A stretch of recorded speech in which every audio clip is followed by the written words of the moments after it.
Being with a narcissist and going through the end of the relationship, very often we find ourselves in the middle of a smear campaign. So how are you supposed to handle a smear campaign? And what people ask me is, how do I expose a narcissist, or at least make a narcissist expose him or herself during the smear campaign so that everybody knows I'm not the bad one? If you were to go against the narcissist's wishes, or if you go no contact with them, then they won't hesitate to go out of their way to ruin your reputation and often your life. They will share private information about you that could even be damaging to you through social media or other avenues, and then they will even do stuff like contact your boss and tell them all the reasons why they should fire you. And of course, when it comes to secrets, no matter how much they swear they're going to keep them under wraps, you gotta know that you can never confide anything serious in a narcissist and expect confidentiality. Even if you didn't let them down like they thought you were going to or whatever, and they don't decide to conduct a smear campaign, they'll still leak out those secrets, especially if those secrets give them the key to the narcissistic supply they need in some way. Attention or whatever. Narcissists have no integrity. You always want to make sure that if you are confiding in someone, it's someone you can trust, and a narcissist never fits that bill. If you've ever been the victim of a smear campaign by a narcissist, especially after a relationship or at the end of one, it's incredibly painful. The narcissist will use partial facts or complete lies against you. They'll start planting seeds early in the minds of other people around you, your family members, your friends, their family members and friends, depending on the situation.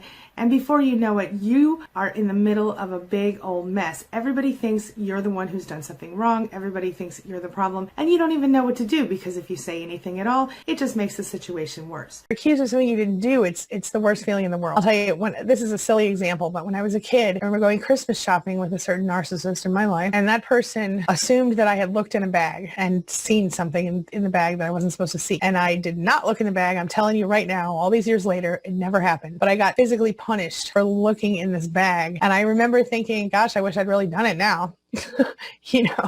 But that's like a little mini version of what a smear campaign feels like, because you didn't do the things that they're saying you did, and yet you're being punished for saying, for them saying, you know what I mean? Not that you really want to do the things, but the feeling of, gosh, I didn't do this and I'm being punished. It's a horrible feeling. They're pathological liars. We know this to be a fact. They will never be truthful about anything unless it happens to benefit them in some way. Sometimes they lie just for the sake of lying. Nope, I'm not kidding. If you're dealing with a narcissist, you might as well always assume that whatever they tell you isn't true, or at the very, very least, you need to take everything they say with a grain of salt. Never expect honesty from a narcissist. They're always going to feed you lies, so just remember you cannot trust them. Let me teach you about a little game that narcissists like to play with you and how to win. Narcissists provoke you, and they cause you to sort of act outside of yourself. They want you to behave in such a way that it appears that whatever they've said about you in their smear campaign is accurate. So if you want to win the game, here's what you do. You don't engage with them. You don't give them your emotional energy.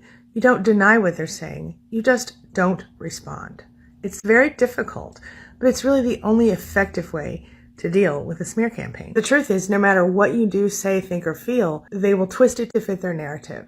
Don't fall for it. Bottom line here is that no matter what, we know for a fact that it hurts to love a narcissist. Remember this, even if they promise not to hurt you, they most definitely will. They absolutely do not have your best interest at heart, and many of them have no idea what that even means. Narcissists not only cannot love you back, but they leave you feeling battered, drained, and depressed. You'll feel anxious, you'll feel worthless, you'll feel like you're not even a real person in some cases. Obviously, the best thing you can do for yourself is to go no contact and break things off, or go low contact if you must remain connected due to sharing kids or business together. We all know that's not always possible, but that is the ideal solution. But my friend, you've got to take care of yourself, because the narcissist never will. Not in the way that you deserve. And what you deserve, in case you forgot, is to be loved in the same way that you love. You deserve to be happy. You deserve to live in a home where you don't feel fear and anxiety every time they're around or their tires hit the driveway. You deserve to have a life that you love. Please don't forget,